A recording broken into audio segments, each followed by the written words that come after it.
Ya has oído historias de cowboys enfrentándose a indios terribles en el viejo oeste, flechas a medianoche, emboscadas silenciosas, aldeas incendiadas. En el cine, los nativos muchas veces son presentados como enemigos sin rostro, fríos y crueles. Pero la realidad de los conflictos entre colonos o ejércitos estadounidenses y las tribus nativas era mucho más compleja. Muchas tribus no eran malas, estaban defendiendo su territorio, su modo de vida, reaccionando a invasiones, tratados violados y expulsiones forzadas.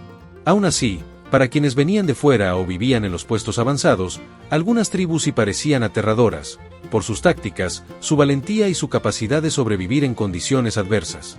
En este video, vamos a conocer 5 de esas tribus que ganaron reputación de peligrosas en el viejo oeste, entender quiénes eran, cómo actuaban y por qué inspiraban miedo, sin juicios simplistas, pero con hechos. Entre las tribus más temidas del suroeste estaban los Apache. Vivían en regiones áridas y montañosas, desiertos entre lo que hoy es Arizona, Nuevo México y el norte de México. Bajo líderes como Jerónimo, Cochise, Victorio y Mangas Coloradas, construyeron una reputación de resistencia casi implacable. Los Apache utilizaban el terreno a su favor, conocían cada cañón, cada escondite, cada sendero difícil de seguir para ejércitos que dependían de rutas más amplias. Realizaban ataques rápidos, emboscadas y huían cuando el enemigo era muy superior. Incluso con tropas mejor armadas y equipadas, el ejército tardó décadas en someter por completo a muchos grupos Apache.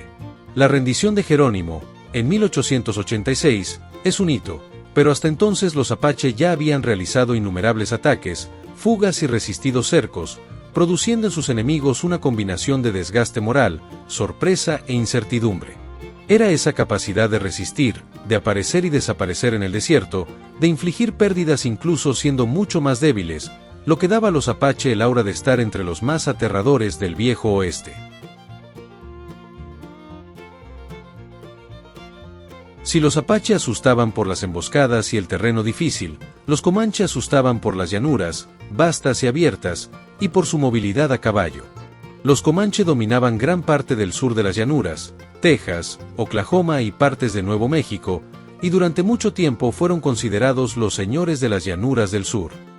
En 1840, bajo el mando de jefes como Buffalo Hump, organizaron lo que se conoció como el Great Raid of 1840, o Linville Raid, en respuesta a un incidente llamado Council House Fight en San Antonio. Reunieron a cientos de guerreros, invadieron ciudades costeras como Victoria y Linville, saquearon, destruyeron propiedades, robaron ganado y huyeron. Esa capacidad de atacar asentamientos relativamente lejanos, con sorpresa y rapidez, dejaba aterrorizados a los colonos.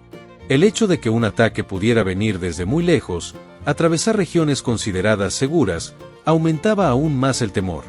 Incluso después, los Comanche continuaron resistiendo, realizando incursiones y reaccionando a las presiones de la colonización, de los tejanos y del ejército estadounidense. Su reputación como guerreros fuertes y hábiles a caballo, adornada con historias tanto de valentía como de violencia, hizo que muchos los vieran como amenazas formidables. Más al norte, en las frías y extensas llanuras entre las Dakotas, Montana y Wyoming, vivían los Lakota Sioux, Cheyenne y Arapaho. Aquí el escenario era diferente, terreno más plano, posibilidad de movimientos a gran escala y uso intensivo de la caballería entre distintas tribus.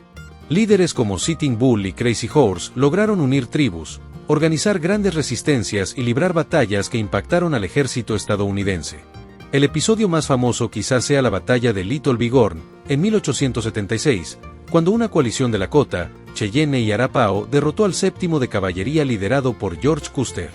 Para muchos colonos, militares y para el gobierno, aquello representó una derrota aterradora, una prueba de que las fuerzas civilizadas no tenían control total y podían ser sorprendidas. La fuerza numérica, la movilidad, la solidaridad entre tribus y el uso del terreno de las llanuras, emboscadas, movimientos rápidos, fluidez, hicieron que estos pueblos, aunque no buscaran simplemente el terror, fueran percibidos como peligrosos. Esa percepción moldeó tratados, campañas militares y expediciones.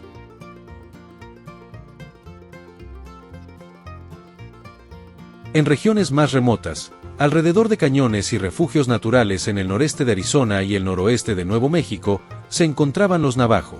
Ellos también fueron obligados a adaptarse a presiones militares, desplazamientos y destrucción de cosechas. Durante décadas resistieron con tácticas defensivas, refugiarse en lugares como el cañón de Chelly, destruir cultivos o recursos del enemigo para privar a los invasores de alimento y refugio. Una de las campañas más duras fue la Long Walk, cuando miles de Navajo fueron forzados a abandonar sus tierras y marchar hacia reservas lejanas, Bosque Redondo, en condiciones terribles de hambre, enfermedades, frío y calor extremo. Incluso frente a tanto sufrimiento, los Navajo mantuvieron la resistencia cultural y militar, escapando, reagrupándose y conservando redes de conocimiento del terreno y de supervivencia. Para muchos de los que venían de fuera, esto no se veía con admiración, sino con miedo a la resistencia continua, a que la sumisión no fuera posible y a que pactos o tratados no garantizaran seguridad. Por último, los Modoc, quizá menos numerosos, pero tal vez entre los más impresionantes en términos de capacidad defensiva. Liderados por Quinpoas, también conocido como Captain Jack, los Modoc resistieron la presión para ser desplazados a reservas y huyeron a su territorio ancestral cerca de Lava Beds, en la frontera entre California y Oregón, donde el terreno volcánico creó formaciones de lava, cuevas y rocas irregulares, una fortaleza natural extraordinaria. Eran pocos guerreros, un grupo pequeño, con familias incluidas, pero hicieron marchar al ejército de Estados Unidos durante meses. Enfrentaron fuerzas muy superiores, mantuvieron suministros básicos de agua y alimento y usaron ese terreno complicado para emboscadas, para retrasar a los soldados y para frustrar los cercos. En 1873, durante negociaciones de paz, ocurrió el asesinato del general Edward Canby bajo bandera de paz, un evento que conmocionó a Estados Unidos, porque significó que ni siquiera los acuerdos se podía confiar plenamente en lo esperado. Después de eso, fueron perseguidos, capturados y Captain Jack fue ahorcado. Pero durante meses su grupo mantuvo la defensa, resistió a fuerzas superiores y obligó al enemigo a gastar recursos. Eso creó fama, temor y la narrativa de que los Modoc eran incorregibles, audaces y peligrosos, precisamente porque se negaban a rendirse cuando muchos esperaban que no hubiera alternativa. Entonces, cuando alguien dice que los indios eran malos o que los indios eran solo villanos, conviene recordar, lo que había eran personas intentando resistir. Las tribus que acabamos de ver, Apache, Comanche, Lakota, Cheyenne, Arapaho, Navajo y Modoc, se convirtieron en figuras de miedo no por ser malignas, sino porque sus acciones desafiaban el poder militar, las expectativas de control y las promesas de los tratados. Demostraban que no todo conflicto terminaba con una rendición, que no toda negociación garantizaba la paz y que no todo tratado era respetado. El miedo, el pánico y las noticias de ataques pasaron a formar parte de la cultura fronteriza. Y ese legado aún hoy moldea cómo vemos el oeste y cómo contamos sus historias. Ahora dime, entre estas tribus, ¿qué historia te pareció más impactante? ¿Qué estrategia de resistencia te impresionó más? Déjalo en los comentarios y suscríbete para no perderte los próximos videos sobre curiosidades del viejo oeste. Te espero en un próximo video aquí en el canal. ¡Hasta pronto!